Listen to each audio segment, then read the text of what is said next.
Hip hip hurray. বহুল প্রতীক্ষিত BPL শিরোপা সামনে থেকে দেখতে পেরে এভাবেই বাঁধ ভাঙা উল্লাসে আনন্দ উদযাপনে ফেটে পড়ে বরিশালের বেলস পার্ক। আনন্দ উল্লাসের শুরুটা হয় ফরচুন বরিশালের মালিক মিজানুর রহমান মিজানের মেয়ে ট্রফি হাতে স্টেজে উঠলে। ভক্তদের বরিশাল বরিশাল স্লোগানে ততক্ষণে মুখরিত আকাশ বাতাস। বরিশালের মানুষের আশার ষোলকলা পূর্ণ করেছেন ক্যাপ্টেন তামিম ইকবাল। তামিম মঞ্চে এসে হাত নাড়িয়ে দেন ভক্তদের ভালোবাসার জবাব। এরপর হাতে তুলে নেন সদ্য জেতা ট্রফিটা। আর ট্রফি উঁচিয়ে ধরতেই আবারও চারদিকে শুরু হয় বিজয় উল্লাস। দর্শকদের ভিড় আর উৎসব দেখে অবাক বনে যান তামিম। নিজের ফোন বের করে ক্যামেরাবন্দি করে রাখেন স্মরণীয় এই মুহূর্ত। তামিমের পাশে এসে তখন যোগ দেন খোদ ফরচুন বরিশালের মালিক মিজানুর রহমান মিজান।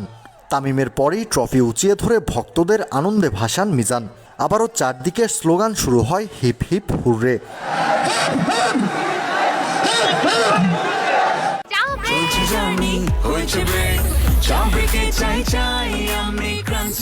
যে কোনো চা ব্রেকে বিস ক্লাব ড্রাই কেক, চায়ের সাথে আয়েশ। তামিমের মতোই মুশফিকও স্টেজে এসে লাখো ভক্তের ভালোবাসার জবাব দেন হাত নেড়ে। আর তার মুখের চওড়া হাসি বলে দেয় ফরচুন বরিশালের ভক্তদের ভালোবাসায় কতটা সিক্ত হয়েছেন তিনি। তামিমের মতোই অবাক মুশিও নিজের ফোন বের করে ক্যামেরা বন্দি করেন ভক্তদের উন্মাদনা, তোলেন সেলফিও। ঠিক তখনই স্টেজে আসেন মাহমুদুল্লাহ রিয়াদ। রিয়াদ মুশফিককে একসাথে দেখে যেন আনন্দে আটখানা হয়ে পড়েন ফরচুন বরিশাল সমর্থকরা।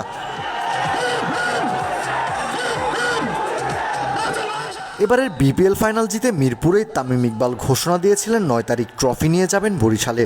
তামিম রেখেছেন নিজের কথা মতোই পুরো দল নিয়ে হাজির হয়েছেন বরিশালের বেলস পার্কে।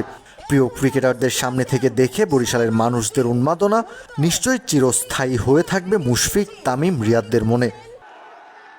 কাউসার শান্ত, ক্রিক ফ্রেন্জি।